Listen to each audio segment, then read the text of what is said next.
How's it going, YouTube? So today we're going to address a cracked third brake light on my 2015 Duramax. Same for the Chevy or the GMC's.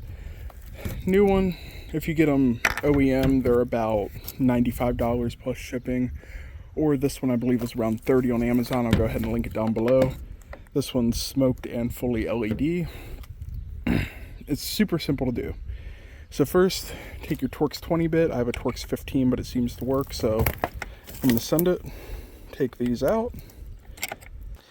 There is 2 of them total, 1 on either side. And then you can just pull your third brake light out and undo the connection and set it aside. The new brake light, depending on manufacturer, it might already have the seal in there. It might come separately. For this one, it came separately. We just push out this centerpiece because we should not need any of that.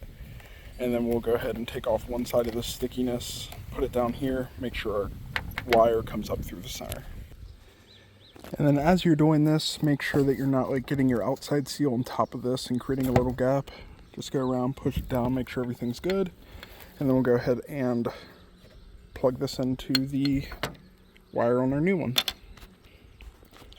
Plugged in, happy to go. Now we'll kind of feed this back up in there. And we'll position this brake light roughly where we think we need it to be, and then put our screws in after we take off this cover. Don't be forgetful like me, make sure that you pull off that seal, or the other side of the sticky. These little tabs will line up in the holes, push it in, put the screws in. And then it is fully installed. So after you're done with your replacement, let's go ahead and test out the lights, make sure everything works. We'll go ahead and turn on the cargo light first. And we'll come back here and we will see, yep, cargo lights are on, perfect.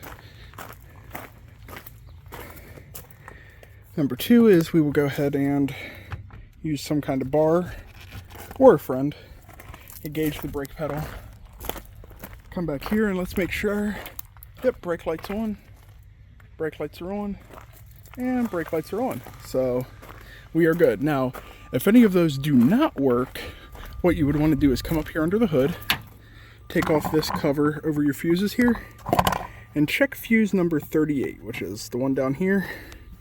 It's a 10 amp fuse right there.